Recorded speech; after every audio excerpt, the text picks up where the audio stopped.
Hello, and welcome to Film Slam Stream's post-film conversation for Mr. Connolly Has ALS. My name is Eric Siler. I am a professor of film, communications, and media arts, as well as moderator for this conversation. We are very pleased to be joined today by the director of the film, Daniel Habib. Daniel is joining us from Concord, New Hampshire, and Daniel has made a number of films in the past, and he has also worked on new projects as well, in which he will be showing us as well too, talking to us a little bit later. He has has received numerous accolades for making this film, which appeared on PBS, which is available for streaming on YouTube.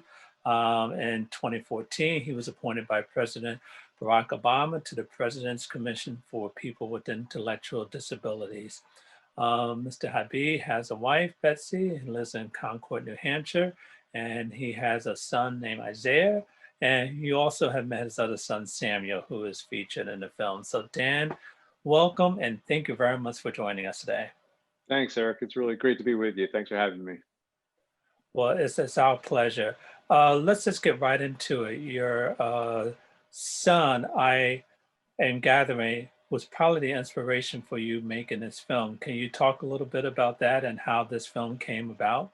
Sure. So my son, Samuel, just turned 21, but he was at our local public high school, Concord High School here in New Hampshire for, years. And my son is a pretty amazing young man. He's into sports. He's a great student. He's in college now.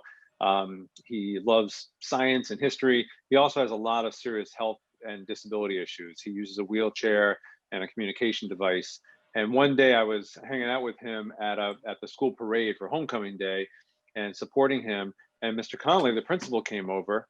And the most amazing thing happened is that they started talking with each other, but neither one of them could speak verbally.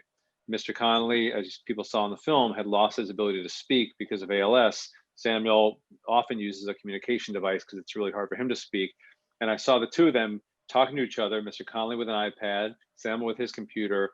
And I thought, this can't be happening like anywhere in the country, that a student and a principal are talking this way. So that's when I thought maybe there's a story, a film I should make of this moment in our community. Well, that's good. So, and for the next step was, I guess you had to get footage, and Yeah. I understand you work with the local community TV station to obtain footage to make this film. Is that correct? Yeah, I mean, the first step was actually thinking about how do I structure a film like this? Like, why am I doing it? And what's the point? And how is it going to be unique in terms of sharing a part of the story that hasn't already been told? Like in the local newspaper did a series of stories about him. So I also know Mr. Connolly was a very student-focused principal. He loved the students. He lived for the students. And I thought, well, what if we asked the students to ask him the questions, not me as the filmmaker, and make this a very student-focused film? So I first had to get Mr. Connolly's permission to do a film. And I said, how about we ask every student in the school to think of a question they want to ask you? And we actually handed out index cards to every one of the 1,500 students, and they all wrote down questions. So part of the film, as people saw, was this series of students. And we actually had about 50 students, or 60 in the end, asking him questions, asking him these very direct personal questions. But I didn't want the whole film to just be the question and answer. So that's when we had to think about, well, what do we use for other footage, other coverage? And because Mr. Connolly had lost his ability to speak at that point, I wanted to show what he was like before he got ALS. That's when the local community TV station made available to me all the footage they had taken of him, as people saw in the film, getting thrown a pie in the face, going on the community access station, being involved in the school. And then I personally filmed him also in school, at home, and in the community. So all those three things, plus photography from the yearbook and other sources, all came together to combine to make the film. Well, that's really remarkable. I think it's really great how you actually put a lot of thought into telling the story, and in which you gave Mr. Connolly a life before ALS and during ALS as well too. One thing in particular I want to know is how there's some elements in the story, I'm sure, that didn't make it onto the screen. Can you tell us some items that didn't make it onto the screen that you didn't have time to include, or maybe just chose not to include? I think the hardest thing to cut from the film were all the great questions students asked that we couldn't put in the film, because even though there were probably 20 or so students who appear in the film asking questions. There were 30 or more others that also asked questions out of the 1,500 that we had to narrow down. So I think leaving some of those questions out because they might have been a little redundant, or they seemed off point, or they didn't generate a really interesting answer from Mr. Connolly, that was hard, you know, to leave all those students out. But ultimately, we asked Mr. Connolly what were the most important questions he wanted to answer. And I remember during that process of going over those index cards with him, and at one point the question came up, which did make it into the film: have you ever considered killing yourself? You know, it's a horrible question to ask, but because of this very debilitating disability. And he said, no, you know, I'm an eternal optimist. But he, in that moment, I remember his secretary said, oh, we can't ask him to answer that question. It's too personal. But Mr. Connolly said, yes, I want to answer that question, because he wanted the film to be very honest and very truthful and insightful. And he felt it was important to get at some really difficult issues. So we did end up, I think, putting in the film what we felt were the most critical pieces, even if we had to leave some things out. Well, I thought that was very impactful to have that in there to make the film very realistic. Um, Mhm. can you talk about the impact this film has had on maybe you personally and the community or the viewers of this film? Sure. Yeah. I mean, on many levels, it's had an impact, certainly on me. You know, I've known Mr. Connolly. I knew him for 10, 15 years before I even made the film. I used to work for the newspaper, so I would cover the school as a journalist. My older son Isaiah went through the school, and he actually struggled some getting through high school. He didn't really love sitting in a classroom and being very sedentary or sitting still. He's a really active young man. But Mr. Connolly really helped mentor him and get him through school, as well as my younger son Samuel. So, you know, seeing him, I remember sitting in the audience at that back to school night that we show in the film, where he started slurring his words. And I remember people looking around saying, wow, is he drinking? Like, what's going on here?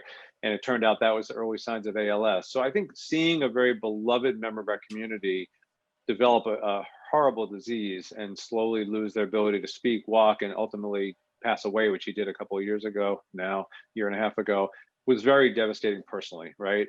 But I also think showing the film, his family was very supportive of the film, and he was very supportive of the film. He saw it before he died. And I think showing it for communities all around the country, like I am with you in Cleveland, it means the world to me, and it means the world to his family, because his message was one of inclusivity, acceptance, empathy, you know, diversity. Really, as you saw in the film, these really powerful and important concepts. And for his message to live on in part through the film is really important to me. It's important to the family, and it's been very emotional for people to watch this film. And I think even people without disabilities, like principals, school principals, watch this and they say, wow, that could be me. I could be the one developing the disability. And you saw Mr. Connolly creating this inclusive culture of the school, right? Inclusive of race, of ethnicity, sexual orientation, ability, that he thought was going to be for other people to benefit from, and then it benefited him. And I think that's a really important message that people are hearing from the film. Yeah, exactly. That is a very important message. You just mentioned that Mr. Connolly had the opportunity to screen the film before Mhm. his passing. Can you share with me his reaction to the film?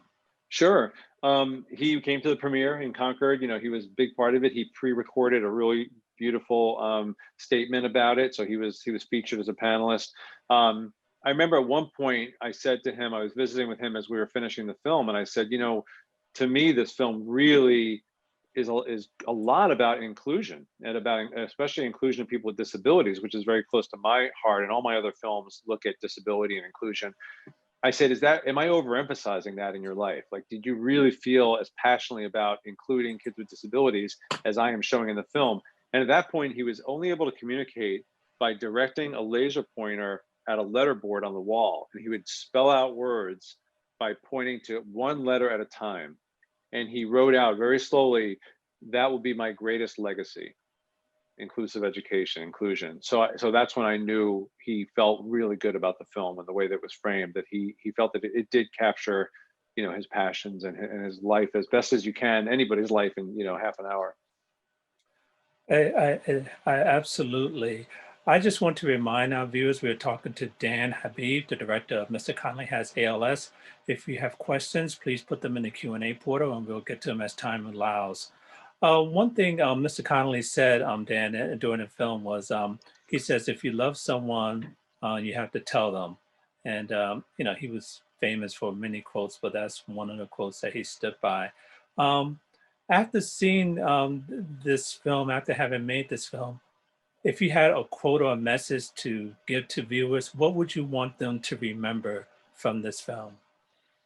Well, I think his words are very powerful about that, about if you love someone, you tell them. I think another thing that he says in the film, or we talk about in the film, is that certainly there are a lot of people in this country, in this world, that have disabilities. One out of every 4 or 5 people, depending on the study you look at, has a disability. Not everyone has visible disabilities. Some people might have ADHD or autism or have had trauma in their life that have created some mental health issues. But you know, those without disabilities, we say in the film, you might call them temps, which is temporarily abled. And what I mean by that is any person can acquire a disability at any point, whether that's through an accident, like an injury or a disease, or just by getting old, and I'm sure a lot of people, a lot of the students who might be listening to this have grandparents that have maybe gotten dementia or Parkinson's or different physical disabilities. So the point there is that we need to create an inclusive world and a world that is accepting of disability, not just for the people that are disabled, but for all the people in the world, because anybody can become disabled at any point. And I also think Mr. Connolly makes it really clear in the film that the school community was stronger because of its diversity. I think we live in a time when people sometimes, can be very polarizing in our society, right? I'm not saying things you don't know. I mean, there's a lot of divisiveness in our culture. And I think Mr. Connolly embodies the counter to that, that when we accept differences, when we embrace difference, when we applaud difference, and when we see that as part of our richness, we become stronger as a school community and as a society. That's what I hope people see from this film. I hope so. I'm sure they will see that. We have one question has come in, and they want to know what was the most challenging element of making the film, and how long did it take from initial concept to the final cut? Well, on a professional level, probably the most challenging thing was I was working on another feature-length film that was actually in the Cleveland Film Festival a couple years ago called Intelligent Lives. That was my main focus during these years, when I was also on the side decided to make Mr. Connolly Has ALS. So trying to fit in like a whole nother film project while making another big film was challenging. And then, like with any film, raising money, I didn't raise a lot of money for this film, but raising the funds just to pay my editor, I had some volunteer help. But I think also, trying to tell the story in a really honest, authentic way without being too invasive of his privacy or his family's privacy. There's a scene when I'm filming his wife folding laundry, and she's talking about the fact that they know this is a disease that's going to kill him, and she's starting to cry. It's a very, I think, powerful moment in the film, and thinking about all the plans they had that weren't coming to fruition. Planning to retire, that he talks about. You have to show those really difficult moments in a film, but you want to do it with respect and dignity for the subject. And I think that is always a very challenging balance, to be honest and not sugarcoat the challenges, but to do it in a way that doesn't sensationalize them or diminish or demean the people in the film. You want to show them respect. At least I want to show them respect at every juncture. That's the way I like to make films. That's good that you like to show respect. And at least to our next question, you're kind of answered it already. Is why did Mr. Connolly stop being principal? And what didn't we see in the film that showed that he was suffering? So I guess they want to know is Yeah, sure. No, I why can did he elaborate on stop? that. Yeah. I mean, he really he felt ALS is such a difficult disease because mentally you stay very intact and very strong, but physically your body deteriorates and your energy really goes away.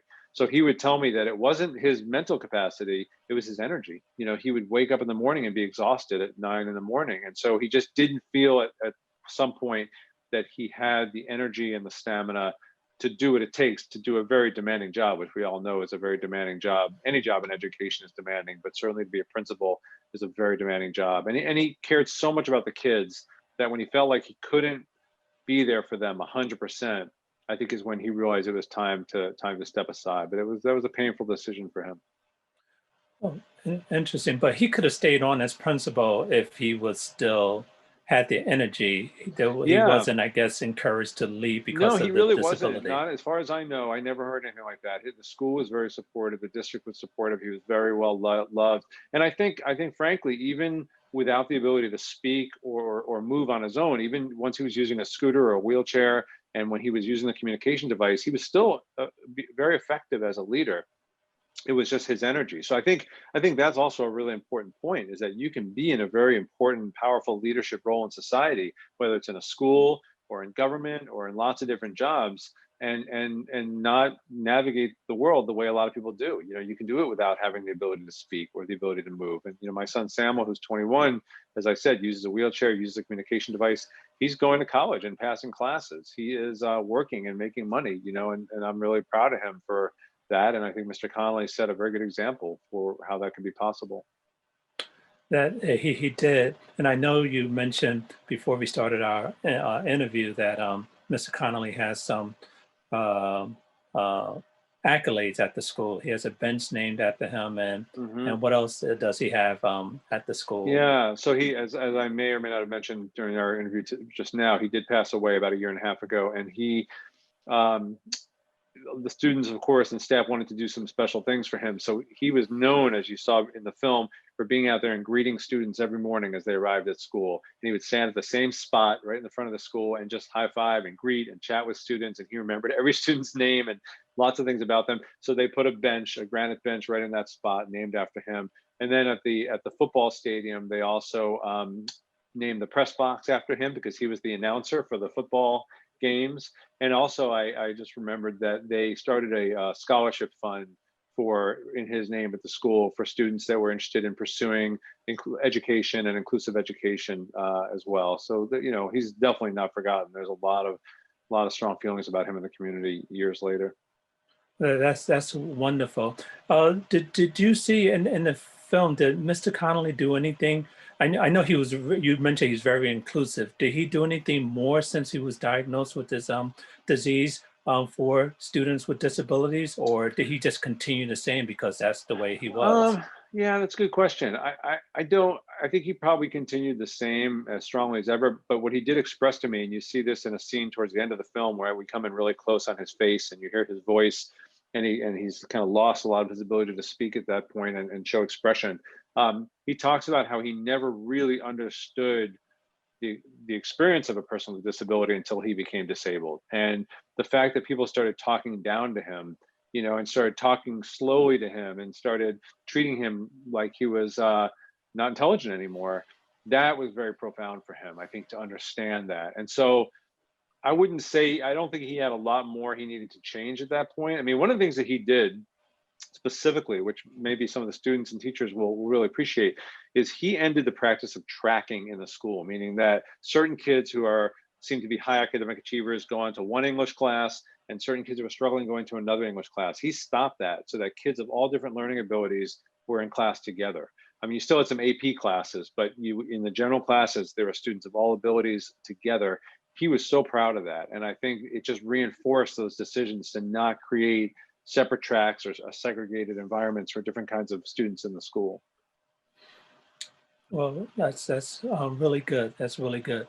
Usually, when I start my conversations, I start with the technical aspects, but I guess Hmm. I'll end with that because we have a question that has come in Yeah, about the technical aspects of the film, and they want to sure, know is, can you tell us a little bit about what the film was cut in, and how the sound was recorded, and sure. was lighting an issue because it was a documentary?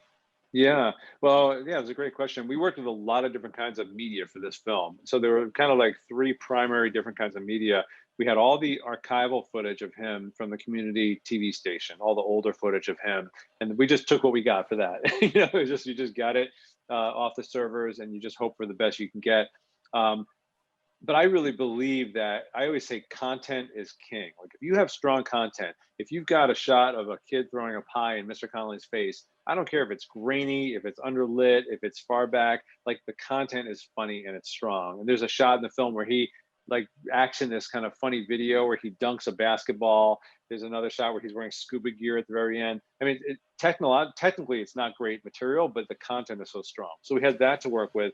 Then we had the footage I shot, and I tend to just go like with a handheld camera. I put microphones on the main subject so I can get the strong audio. But I use natural light, and I just try and use a good camera, like a high definition camera that will capture. I mean, I'm a photographer by training, so I try and make interesting compositions, but there's all that material. And then for the interview section is where we really pulled out all the stops. We had multiple microphones on everybody. We had lots of lights. We had 4 different cameras, all high definition. So that's when we tried to keep very, very strong production values. We shot all those questions in one half-day session.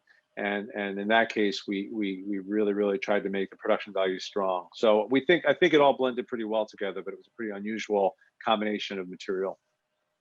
And what did you use to edit? Oh, we use Premiere. Premiere is a film editing software. I actually have an editor in New York, Diego Saragna, who edited the film, and he's worked with me on other projects. So we never even were in the same room together editing the project. We were just constantly working over Zoom, sharing cuts back and forth, talking about it, looking at notes. And so, as all of you here on this call probably know now, it's like that's the way we've learned to work really well together remotely in lots of aspects of our life. And this was long before COVID. We just did it because of geography. Oh, I see. A couple more technical aspects. The use of the songs in the film, you use Pat Benatar's song and you use Beach Boys. Yeah. Can you talk a little bit about that in terms of the legal aspects, since they Sure. were recorded by someone else? Yeah, it's a great question. So there were 2 films in the song that we had to pay for licensing. There's a song at the very beginning that we used that was a commercial song, and we had to go and negotiate with the production company, and pay money, like, I don't know, $1,000, $2,000 maybe, to get rights to use that. And that just felt like the right energy, that song, and that's why we used it. It's also one of Samuel's favorite songs. And then at the end, the Beach Boys song, that was actually in the original video that those kids made years ago with the scuba gear, and so they just use that for fun. But that's great, but when you actually have it on TV, you got to get a license. You can't just use it. So we actually had to go to the Beach Boys production company and pay for rights to use that song. So that cost us a little bit of money too, as you can imagine. The Pat Benatar song we were able to use under fair use because they were playing it in the middle of a concert, and I think it's under 20 seconds is, I think, the rule, that if it's under a certain amount of time, you can use it under fair use if it's part of the scene. So in that case, we got lucky, and I think we probably used like 19 seconds of it just to get it under the wire. And then there is some music in the rest of the cut, and that was just more like stock music that we had. That was a much more affordable way to license music because we didn't have a big budget for this film. I mean, when you see some films, on Netflix or Amazon that are using a lot of commercial music, their film budgets are multiple hundreds of thousands of dollars, for that kind of thing. Yeah, they certainly are. One final question for production is, this story garnered a lot of attention. I know there's a lot of footage out there you didn't use, maybe from other news organizations. Did you consider using footage from other news organizations, or you just wanted to use your own footage and the footage from the community TV station? Yeah. There wasn't a tremendous amount of footage available of him. I mean, Oh. really, it's not like he was a celebrity. He was a local high school principal, and so most of the footage was really from the community access station. There was certainly some footage of him after he lived with ALS that was done by some local, like the local TV ABC affiliate. But I had the ability to shoot that myself. Like, I could film his own life with ALS. It was really the pre-ALS material we were most interested in. And really, the community TV station had plenty, and there wasn't a lot of other existing footage. So we were fortunate to work closely with them. And it's a good example of like partnering with people in your own community. You don't need a huge budget necessarily to make a movie. You don't need to have celebrities.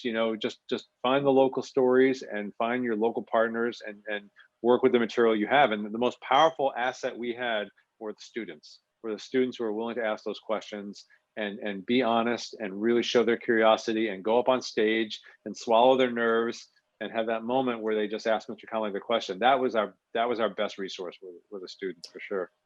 I bet, and putting Concord on the map in this way, I'm sure. It's been on the map people before. People may not know that Krista McAuliffe, the astronaut, if you've ever studied the Challenger explosion, was from Concord. So that was a bigger moment of fame for Concord, for sure. But Mr. Connolly deserves all the accolades and all the attention he gets, for sure, and his legacy will live on, I hope, forever. I'm sure it will, and I hope to I'm sure some people who have seen this film may want to visit Concord just to walk in the steps that Mr. Connolly has walked in. Before I let you go, one student does have a comment is Sure. instead of a question, they just said they love your film and it captures such a powerful subject with tenderness and dignity. So, Well, and I well, definitely thank you. agree. That means a tremendous amount to me, and I know it will mean a lot to the family when they learn that we were able to share this film with more students. And it means a tremendous amount that the family knows that his legacy continues to impact more and more people all the time. So thank you. Okay, well, thank you to that student for the question. And Sure. well, before I let you go, what's next for you? What can we expect to be seeing from you in the near Yeah. future? Well, people should know, first of all, that if they don't know already, this film, Mr. Connolly Has ALS, is freely available on YouTube for no charge. So definitely just check out YouTube and type in Mr. Connolly Has ALS and share it with your friends and family and anyone that wants to see it. But actually, my son, as I mentioned, Samuel, who's 21, is interested in film. He and I are working on a major new film project in which he is researching and interviewing interesting people with disabilities all around the country about their transition to adulthood. And everybody from Ali Stroker, who's a young woman who won the Tony Award for her role in Oklahoma as a wheelchair user, to Maysoon Zaid, who's a really funny Palestinian American comic with cerebral palsy, and also to just some really average people in our community, like a young man I know who was incarcerated because of some trouble he got into around his mental health issues and got addicted to substance abuse, and now he's out of jail, and what that's been like for him. So Samuel, as he tries to figure out how he's going to go to college and date and marry and live on his own and work, he's trying to figure out all these major issues in life, like a lot of 21-year-olds. He's interviewing and learning from all these other people. So through a combination of those interviews, my documentary about Samuel, filming him, and he's also got 2 GoPro cameras mounted to his wheelchair when we move around the world, and he's filming both out and in. So again, a multitude of media. We're all putting it together, and that's a project that won't be ready for a couple of years, but we're working hard on it, and we're creating a short preview of that film in a couple of months, like what we call a sizzle reel, which you may know is like a little preview, about a 10-minute preview of the film. So stay tuned if people want to learn more about that. They can follow me on Instagram or Twitter. It's just Dan Habib Films on Instagram or _ Dan Habib on Twitter, and we'll be getting the word out about those projects. Well, wonderful. We look forward to seeing that. And well, thank you so much for taking time out of your schedule to talk to Sure. us and the students about your remarkable work. Congratulations on all your success. And Thank you, Eric. yes, I hope we can see you again. Looking forward to your work in the future. And Thanks. I'd Well, I like to, really enjoyed it. Thank you so much for the time and for all the students and staff for joining us today. I really appreciate it and the good questions. well, you're quite welcome. And I'd like to thank you, the students, for joining us for this important and invigorating conversation. For more information about the upcoming 45th Cleveland International Film Festival, please visit clevelandfilm.org. I'm Eric Siler. Thank you. Thank you.